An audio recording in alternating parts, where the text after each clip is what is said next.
Bagi saya juga melihat Formula E ini hanyalah jenis pesugihan untuk maju ke Pilpres 2024. Dan gak ada yang mau jadi tumbal. Mendingan jagain lilin di dalam baskom. Pas ditiup, babinya hilang. Saya hanya mengajak Anda berpikir. Kesimpulannya ya terserah Anda. Punya tiket juga. Udah lama punya tiket ya? Yang di itu Pak. Kelas apa ini Pak? Ini kelas grandstand ya Pak ya? Kenapa bukan yang VIP Pak? Ngakak, Adis pansos ke Formula E dicuekin? Buzzernya malah ngamuk-ngamuk gak jelas? Ditulis oleh tim redaksi jurnal, dikutip dari berbagai sumber. Halo, kembali lagi dengan saya, Nana Caniago, di channel Jurnal 45. Pendukung Anies Kes Khalifa terus-menerus membranding Anies sebagai sosok yang dizolimi. Seperti ketika Anies tak diundang saat gelaran Formula E, Kes menuding ada upaya penjagalan. Tapi tuduhan Kes ditampol oleh Anies sendiri. Mendukung bakal calon presiden Koalisi Perubahan Anies Baswedan, Kes Khalifa menyoroti perhelatan Formula E yang telah digelar tanpa mengundang penggagas dari ajang balap mobil listrik, yakni Anies Baswedan. Pasalnya seperti yang diketahui, ketika menjabat sebagai Gubernur DKI Jakarta, Anies Baswedan menggelar ajang Formula E di tahun 2022. Kemudian yang kedua kalinya, usai Anies selesai menjabat sebagai Gubernur DKI, Jakarta kembali menggelar ajang balap mobil listrik itu pada Sabtu 3 Juni kemarin, setelah setahun sebelumnya digelar di bulan yang sama. Menurut Kes, acara Formula E yang digagas Anies menjadi sangat dramatis karena sepanjang persiapannya bukan tidak hanya mendapat dukungan, namun diupayakan gagal. Belum lagi banyak hambatan yang dialami oleh penyelenggara, dari teknis sampai dengan non-teknis. Ditambah para buzzer RP yang tak suka Anies berusaha menggiring opini negatif tentang ajang balap mobil tersebut. Saat ini kata Kes, Formula yang kembali digelar di Jakarta jauh dari opini para buzzer. Namun sangat disayangkan, Kes mengatakan kekuasaan yang super norak membuat Anies sebagai penggagas event itu yang juga mantan Gubernur DKI Jakarta itu sama sekali tidak diundang. Sepertinya Kes ini selalu membuat manuver yang ngawur, ngamuk-ngamuk gak jelas, yang selalu menuduh pemerintah bahwa junjungannya Anies telah dizolimi. Padahal Aniesnya aja yang sudah tak dianggap oleh panitia Formula E karena beberapa keputusan ngawur yang telah ia buat, membuat keputusan yang merugikan Pemprov DKI. Kes ini sepertinya terlalu berambisi, ingin Anies selalu dicitrakan bagus. Sampai harus membuat fitnah bahwa tak diundangnya Anies karena ada upaya pemerintah menjegal Anies. Tapi pembelaan yang dilakukan oleh Kes tak digubris oleh Anies. Justru, Anies membungkam Kes dengan fakta bahwa ia datang ke Formula E. Anies Baswedan datang beserta sekeluarga dan tiba di Jakarta International Airport Circuit, Ancol, Jakarta Utara. Dia datang bermodalkan tiket kategori Grandstand 2E. Sedangkan pantauan Detikcom di lokasi pada Sabtu 3 Juni kemarin, Anies dan keluarga besarnya tiba pukul 12:26 WIB. Anies tampak didampingi oleh istrinya, Ferry Farhati, dan anak-anaknya. Dia datang mengenakan kaos hitam bertuliskan Pesepeda Jakarta Kota Kolaborasi. Dia datang dengan kalung tiket berwarna pink dengan kategori Grandstand 2E. Kemudian Anies mengatakan tiket Formula E itu sudah lama dibelinya. Ia menyebut bukan tamu undangan dari ajang balap ini. Anies mengaku datang dengan menaiki shuttle bus. Dia mengatakan kedatangannya murni untuk menonton Formula E. Pernyataan dan sikap Anies itu tentu menjadi tamparan telak bagi Kes, tapi juga menjadi tanda tanya besar, apakah mungkin Anies datang murni hanya untuk menonton Formula E?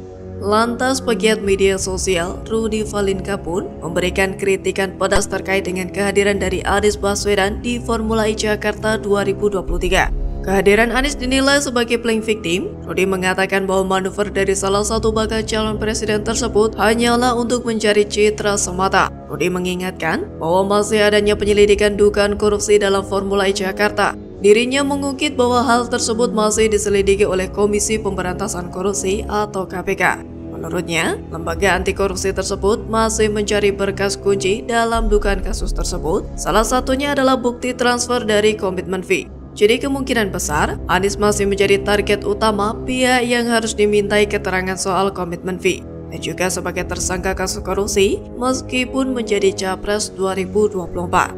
Lantas, bagaimana menurut Anda?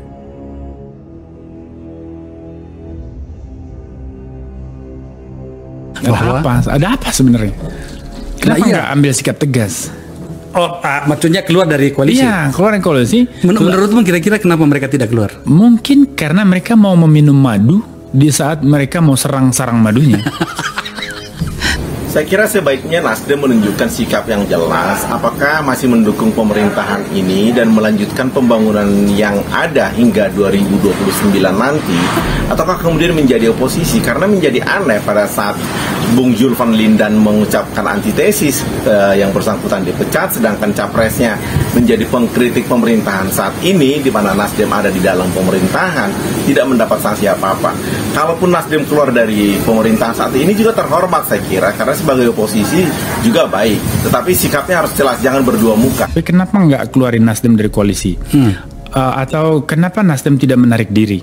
Saya bilang bahwa tidak sesimpel itu memang, karena Nasdem sendiri terbelenggu dengan dalam dirinya sendiri, terbelenggu lah oleh dirinya sendiri. Di satu sisi dia komit untuk backup Pak Jokowi sampai selesai dan berharap ini pemerintahan yang akan soft landing. Di sisi lain dia sudah menarik jarak yang justru kontradiktif. Melawan Jokowi di akhir jabatan, Nasdem kena colek elit PDIP bermuka dua soal Anies. Nasdem nggak punya malu, main politik dua kaki. Auto kena depak dari kabinet. Ditulis oleh tim redaksi jurnal, dikutip dari berbagai sumber.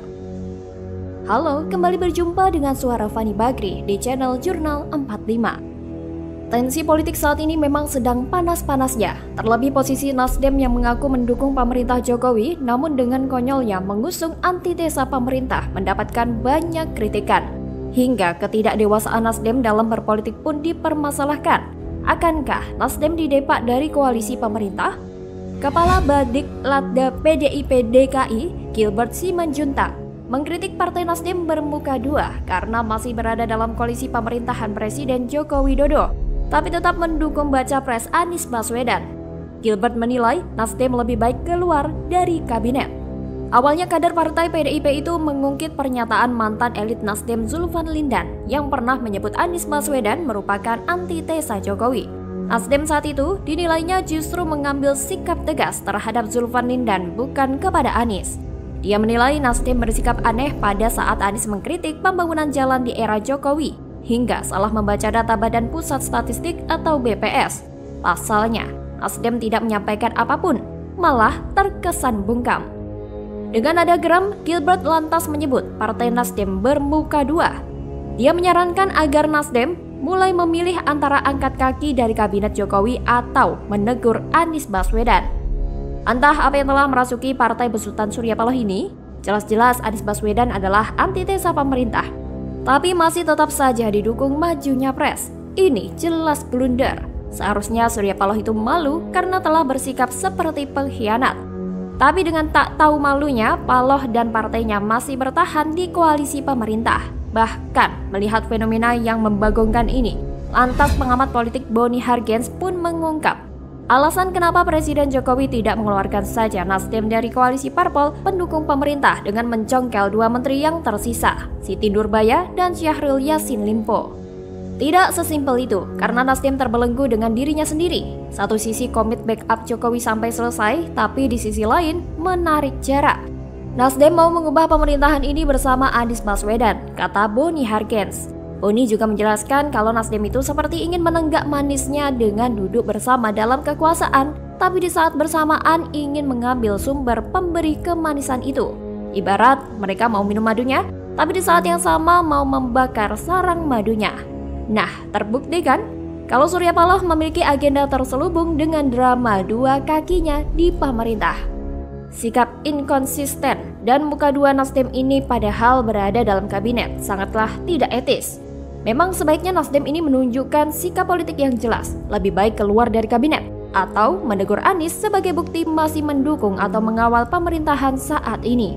Apalagi Anies sendiri bukanlah kader Nasdem. Berada di kabinet tetapi sikapnya Nasdem terlihat oposisi, tidaklah dewasa secara politik, malah memberi contoh yang tidak baik seperti partai lain di era SBY. Tapi mengharapkan hal itu dari Surya Paloh dan partainya yang doyan beroposisi di ujung kekuasaan pemerintah sangatlah mustahil. Pasalnya pengamat politik dan akademisi Rocky Gerung pun menyebut Surya Paloh ke depan akan total untuk mendukung Anies Baswedan dan melawan Jokowi. Menurutnya Surya Paloh punya algoritmanya sendiri dalam memposisikan langkah politiknya. Dia mencontohkan saat zaman Soeharto, Surya Paloh itu punya rekam jejak dari zaman Orde Baru, dekat dengan Cendana, tapi tiba-tiba berbalik menyerang Soeharto. Kata dia, saat itu awal reformasi, perusahaan media milik Surya Paloh seolah menjadi tempat berkumpulnya oposisi. Secara bengis, media milik Surya Paloh malah menyerang Cendana di ujung kekuasaan. Demikian juga saat Surya Paloh di zaman kepemimpinan Presiden RI ke-6, Susilo Bambang Yudhoyono. Kata Rocky, polanya sama. Lucu memang melihat sikap Paloh dan partainya yang jenis kelaminnya gak jelas ini. Sudah tak dewasa dalam berpolitik, bersikap oportunis dan bermain dua kaki, tapi masih bisa menyebut dirinya sebagai bagian dari pemerintah. Jadi wajar saja bila kemudian Partai Nasdem dicap sebagai partai pengkhianat. Hingga stempel buruk itu mempengaruhi elektabilitas capres usungan mereka yang kian hari kian melorot jatuh. Itu memang konsekuensi yang harus ditanggung Paloh dan partainya karena telah bermain standar ganda.